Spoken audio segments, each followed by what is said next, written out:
ज्ञान बातें India school कक्षा 12 नामा के मूल तत्व भाग 2 और उसके अंदर लेसन नंबर 4 वित्तीय पत्र। अब लेसन नंबर 4 के अंदर उदाहरण नंबर 5 तक देखा था। उदाहरण नंबर 6 से उदाहरण नंबर 6 में अमी कंपनी लिमिटेड की नीचे दी गई जानकारी के आधार पर परिचालन प्रवृत्ति में से उद्भव हुए रोकड़ प्रवाह की गणना कीजिए। तो अपने जो 31/3 के रोज पूरे 31/3 के रोज पूरे होते हुए वर्ष के परिचालन प्रवृत्ति में से उद्भव हुआ रोकड़ प्रवाह। अब पत्रक बनाएंगे, फॉर्मेट याद करने को दी थी। अब उसके तरह से पहले अपने पत्रक बनाया, विवरण, रकम और रकम। अब पहला पॉइंट में अपने क्या लेना होता है कि लाभ हानि खाता की अंतिम बाकी जो तुम लोगों को यहाँ पर दी है। लाभ हानि खाता की अंतिम बाकी इसके अंदर 2017 और 2016 की बाकी दी है। तो अपने क्या करेंगे, अपने 2017 में से 2016 की बाकी माइनस करेंगे। એટલે 89 - 64 मतलब 89,000 89,000 माइनस 64,000 तो कितना आएगा 25,000। जो घटा देने का अंतिम बाकी में से प्रारंभ की बाकी घटा दो तो कितना आएगा 25,000 आएगा। अब उसके अंदर चालू वर्ष का लाभ जोड़ो के अंदर बिन रोकड़ खर्च और प्रावधान। अब बिन रोकड़ खर्च और प्रावधान में पहले तो सामान्य अनामत आती है। अब सामान्य अनामत तुम्हारे पास में कितनी है? बिन रोकड़ खर्च सामान्य अनामत है 34,000 माइनस 18,000। ये माइनस कर देने का 17,000 से 2017 में से 2016 की जो रकम है माइनस करो। 34,000 माइनस 18,000 तो आ जाएगा 16,000। अब उसके बाद में लेंगे आयकर का प्रावधान चालू वर्ष का। आयकर का प्रावधान अपने चालू वर्ष का लेना है। अपने चालू वर्ष 2017 मतलब 22,000 लिया आयकर का प्रावधान, सीधा लिख देने का है। अब घिसाई के अंदर क्या करना है, 2017 में से 2016 की घिसाई माइनस करो। तो घिसाई तुम्हारे पास में 28,000 माइनस 16,000 तो 12,000 रहेगा। 28,000 से 16,000 माइनस 12,000। उसके बाद में ख्याति अब कीजिए। अब ख्याति के अंदर क्या करना है, 19,000 में से 15,000 माइनस करना है। 19,000 माइनस 15,000 कितना आएगा 4,000। अभी सब जो बिन रोकड़ खर्च और प्रावधान था उसको अपने जोड़ देंगे। 16,000 22,000 12,000 और 4,000 तो कुल कितना आएगा 54,000। इसके अंदर 25,000 प्लस कर दो। 54,000 के अंदर 25,000 प्लस कर दो तो कुल कितना आएगा 79,000। अभी घटाओ गैर परिचालन आवक। अब गैर परिचालन आवक में कार्यशील पूंजी में परिवर्तन पहले का लाभ रोकड़ प्रवाह उसमें जोड़ना है। पता है कि चालू संपत्ति में कमी कौन आएगा, लेनी हुंडी। चालू संपत्ति में कमी लेनी हुंडी आएगी तो अपने पास में 12,000 में से 8,000 माइनस करो तो 4,000 आएगा। और चालू दायित्व की कीमत में वृद्धि करो। चालू दायित्व की वृद्धि मतलब लेनदार कितना है 45,000 में से 45,000 तुमको 22,000 माइनस करने का तो 23,000 आएगा। इसको दोनों को जोड़ो, चालू संपत्ति में कमी और चालू दायित्व में वृद्धि, ये दोनों को जोड़ दो तो कुल कितना 27,000 आएगा। अब जो 79,000 प्लस 27,000 कर दो तो कितना आएगा 1,06,000। अब जो 1,06,000 उसमें से क्या घटाओ, चालू संपत्ति में वृद्धि यानी देनदार। चालू संपत्ति वृद्धि देनदार यानी 38,000 में से 18,000 माइनस करो। 18,000 माइनस करेंगे तो कितना आएगा 20,000। तो चालू संपत्ति में वृद्धि देनदार। अब चालू दायित्व कमी यानी देनी हुंडी में क्या करना है 15,000 में से 9,000 माइनस करो तो कितना आएगा तुम्हारे पास में 6,000 आएगा। 15,000 में से 9,000 माइनस तो कितना 6,000। अब ये दोनों को जोड़ दो 26,000। तो ये जो रकम आई 1,06,000, उसमें से 26,000 माइनस कर दो। 1,06,000 माइनस 26,000 तो कुल कितना आता है 80,000। और यहाँ पर जो फॉर्मेट के अनुसार आपने देखे तो घटाना पड़ता है गत वर्ष का आयकर चुकाना। अब यहाँ पे गत वर्ष का आयकर चुकाना कितने प्रतिशत बोला है, कुछ बोला है, न बोला हो तो 50% कर देने का। गत वर्ष का आयकर चुकाया, गत वर्ष का तुम्हारा आयकर यहाँ पर चुकाया हुआ है, इसलिए अपने को वही लेना है। ना दिया हो तो 50% करना होता। आयकर का प्रावधान जो 17 में तो अपने 22,000 लिख दिया था, पर 2016 का बाकी था गत वर्ष का 23,000, तो अपने 80,000 में से 23,000 माइनस करेंगे तो कितना आएगा 57,000। परिचालन प्रति से उद्भव हुआ रोकड़ प्रवाह। फॉर्मेट के अंदर कीमत डालने की होती है।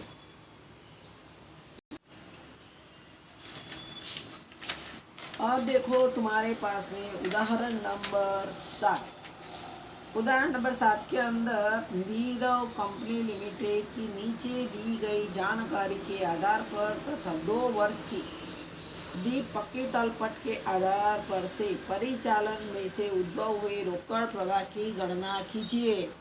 रोकड़ प्रवाह की गणना कीजिए।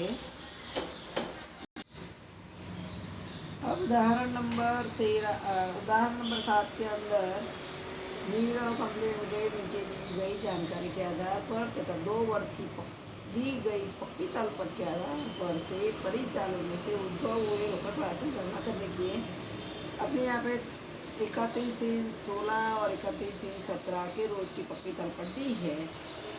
अपने पक्की तलपट में विवरण 2017-2016 अपने इक्विटी दायित्व दिया है, मालिकी के भंडोल दिया, मालिकी भंडोल में अंश पूंजी लाभ हानि खाता, गैर चालू दायित्व 12%, डिबेंचर, चालू दायित्व बैंक ओवरड्राफ्ट, व्यापारी लेना, अल्पकाल के प्रावधान, सूची डिविडेंड, आयकर का प्रावधान। इस तरह से कुल और फिर संपत्ति लेना में स्थिर संपत्तियाँ, उसमें दृश्य और चालू संपत्तियाँ ली है, अपने पक्की तलपट दी है। अब उसके बाद में अतिरिक्त समायोजन दिया, डिबेंचर चुकाया 20, अतिरिक्त डिबेंचर चुकाया 20,000 नए वर्ष के अंत में प्रकाशित किए हैं। नए वर्ष के अंत में प्रकाशित किए अपने सीधा रोकड़ प्रवाह बताते हैं। अब देखो 31/3/17 के रोज पूरे होते वर्ष की परिचालन प्रति से उद्भव हुआ रोकड़ प्रवाह। विवरण रकम और रकम 2 कॉलम बना देने का। पहला ही पॉइंट आता है लाभ हानि पत्रक की अंतिम बाकी। अपने लाभ हानि पत्रक के अंतिम बाकी के अंदर जो अंतिम बाकी 4,50,000 दी है, उसमें से प्रारंभ की बाकी घटा देने की। लाभ हानि पत्रक की प्रारंभ की बाकी 3 लाख, तो घटा देंगे तो कितना आएगा 1,50,000 लाभ हुआ। लाभ हानि पत्रक का अंतर आए 1,50,000। अब उसके अंदर अपने जोड़ना होता है बिन रोकड़ खर्च प्रावधान। अब उसमें सूचित डिविडेंड, जो सूचित डिविडेंड है अपने चालू वर्ष का लेने का। सूचित डिविडेंड चालू वर्ष का अपने पास में 2017 चालू वर्ष है, 2016 आधा वर्ष। 2017 का सूचित डिविडेंड है 50,000। उसके बाद में आयकर का प्रावधान चालू वर्ष का, आयकर का प्रावधान चालू वर्ष का भी 50,000 है। अतिरिक्त डिविडेंड का प्रावधान अपने नीचे समायोजन में लिखा है, डिविडेंड चुका है 20,000, तो उसको भी लिख दो 20,000। अब डिबेंचर का ब्याज, अब डिबेंचर का ब्याज दिया है तुम लोगों को। डिबेंचर है 12% के डिबेंचर। अब 12% के डिबेंचर का ब्याज चुकाना है। 12% के डिबेंचर का ब्याज चुका रहे अपने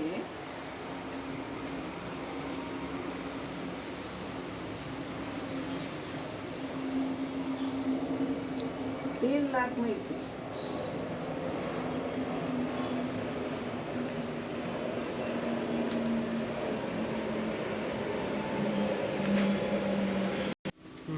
अब डिबेंचर का ब्याज जो था तुम्हारे आधा वर्ष मतलब 2016 जो था डिबेंचर 2 लाख, 2 लाख का 12% कर लो 24,000 आ जाएगा।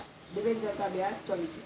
अब ये सब खर्च को मतलब बिन रोकड़ खर्च को जोड़ने का है 50,000, 50,000, 20,000 और 24,000, तो कुल हो जाएगा 1,44,000। 1,44,000 के अंदर 1,50,000 प्लस कर दो 1,44,50 प्लस करेंगे तो कितना आएगा 294,000 मतलब 2,94,000। गैर चालान प्रवृत्तियों की जावक। हमें अपने घटाने का एक कार्यशील पूंजी में परिवर्तन से पहले का परिचालन का लाभ अपने को मिल गया। अब उसके अंदर तुम जोड़ो चालू संपत्ति में कमी। चालू संपत्ति में कमी देगी अपने कितनी आएगी 1,00,000 रुपया। चालू संपत्ति में कमी, जो चालू संपत्ति तुम्हारी है उसमें 1,00,000 आएगा। जब 3,00,000 था और 2,00,000 मतलब 1,00,000 कमी हुई। और इसमें चालू दायित्व वृद्धि कोई है नहीं। अपने चालू संपत्ति में कमी आने लेनी हुई और इसके अंदर अपनी चालू संपत्ति सीधी डायरेक्ट दे दी है। इसमें 3,00,000 में से 2,00,000 माइनस किया 1,00,000 है। चालू दायित्व है वृद्धि आने लेनदार यहाँ पे नहीं दिया है, इसलिए उसको नहीं करने का। तो अपने क्या करेंगे 1,00,000 रुपये आया, जो 2,94,000 में 1,00,000 जोड़ दो 3,94,000 हो जाएगा। अब उसमें फिर चालू संपत्ति में वृद्धि, चालू दायित्व में वृद्धि, चालू संपत्ति में वृद्धि में अभी चालू दायित्व में कमी। चालू दायित्व में कमी कितनी है तुम्हारे पास में व्यापारी लेना ले लेने का है। इसमें घटाओ मार लिख के चालू संपत्ति में वृद्धि और चालू दायित्व में कम। अभी यहाँ पे तुम लोग को देनदार दिया है, तो देनदार के अंदर नहीं दिया कुछ भी, तो यहाँ पे 1,00,000 रुपया तुम्हारा जो कमी थी वो यहाँ ला दी है। और कमी चालू संपत्ति में कमी 3,94,000 को जोड़ दिया। दायित्व में 30,000 आता है। और वो 30,000 कैसे आया है तो अपने पास में व्यापारी देना लेनदार में तो हो गया था। अभी व्यापारी देना के अंदर 30,000 और 50,000 था। तो 30,000 से 30,000 चला जाता है तो कितना बचता है 0 आ जाएगा। एक कोष्टक को लेना हानि है, क्योंकि 30,000 में 60 में से 30 गया, 90 में से 60 गया है, 90,000 में से 60,000 गया है। तो 30,000 बता जो ये कोष्टक में दर्शाई वो तो हानि मानी जाएगी। अब अपने क्या करें 3,94,000 और उसमें से 30,000 माइनस करो। 3,94,000 में से 30,000 माइनस कोष्टक में रकम माइनस करने की तो 3,64,000 आया। अब अपने घटाने का आयकर चुकाया। यहाँ पे आयकर दिया है।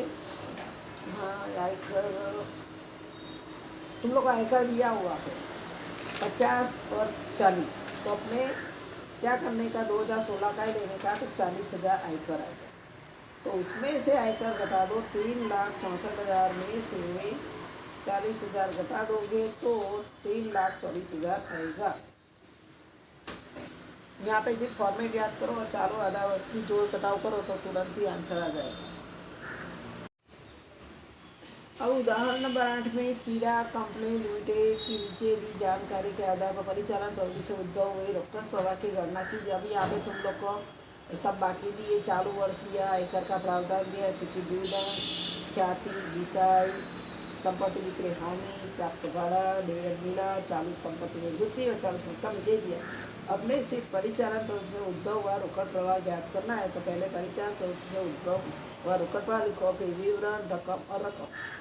अपने यहाँ पे चालू वर्ष का लाभ दे ही दिया। चालू वर्ष का लाभ कितना दिया है 3,20,000। तो अपने सीधा डायरेक्ट बाहर रकम लिख लेंगे 3,20,000। अब जोड़ों में क्या करना है बिन रोकड़ खर्च क्या होता है उसमें पहले आयकर का प्रावधान। आयकर का प्रावधान भी 30,000 दे दिया है। सूचित डिविडेंड भी अपने को 60,000 दे दिया है। और लिखित ख्याति की रकम 35,000 दे दी है। और संपत्ति बिक्री से हानि हुई है 43,000 वो भी दे दिए। अब उस सबकी जोड़ करो, ये सबकी जोड़ करेंगे तो 30,000 प्लस 60,000 प्लस 35,000 प्लस 43,000 और प्लस 43,000 तो कुछ कितना आएगा 2,15,000। अब 2,15,000 में 3,20,000 प्लस कर दो तो 5,35,000। अब उसमें से घटाने का क्या है गैर परिचालन आवक। और गैर परिचालन आवक में भाड़ा मिला, तुमको भाड़ा मिला दिया है, भाड़ा प्राप्त 45,000 और डिविडेंड मिला है 65,000। ये दोनों को जोड़ो 45,000 प्लस 65,000, तो कुल कितना हो गया 1,10,000। जो 5,35,000 में से 1,10,000 माइनस कर दो तो 4,25,000, जो कार्यशील पूंजी के परिवर्तन पहले का परिचालन लाभ। अब उसमें जोड़ने का क्या होता है, चालू संपत्ति में कमी और चालू दायित्व में वृद्धि। अपने चालू संपत्ति में कमी और चालू दायित्व में वृद्धि भी हुई नहीं है, इसलिए उसमें अपने डैश मार देंगे और 4,25,000 रुपये अपने घटाएंगे। उसमें से क्या कि चालू संपत्ति में वृद्धि दी है तुमको 1,00,000 और चालू दायित्व में कमी दी है 90,000, तो 1,90,000 होगा। तो 4,25,000 में से 4,25,000 से 1,90,000 माइनस कर दो तो कितना आएगा 2,35,000। परिचालन फंड से उद्भव हुआ रोकड़ प्रवाह आ जाएगा। अब जो होमवर्क के अंदर ये जो सवाल उदाहरण जितना 1 से 9 चला है वो, और ये जो फॉर्मेट है परिचालन प्रवृत्ति की थियरी और जो परिचालन प्रवृत्ति से रोकड़ प्रवाह का पत्रक बनाने का है, उसके अंदर जो अपने फॉर्मेट आगे चलाई है वृद्धि कमी ताकि परिचालन प्रवाह से उद्भव हुआ रोकड़ प्रवाह तक ही अपने चलना है। लास्ट पॉइंट पेज नंबर 258 259 के अंदर देखना। तो इस फॉर्मेट याद करोगे तो जल्दी सवाल का आंसर मिलेगा। होमवर्क के अंदर करना और सर्वे के अंदर पीछे इस टाइप के जो सवाल दिए है वो सवाल में कौन सा करना है। सवाल तुम चौथा करो और पाँचवा करो। अभी आज चौथा पाँचवा करो, होमवर्क के अंदर कर लेने का और फॉर्मेट याद करने की।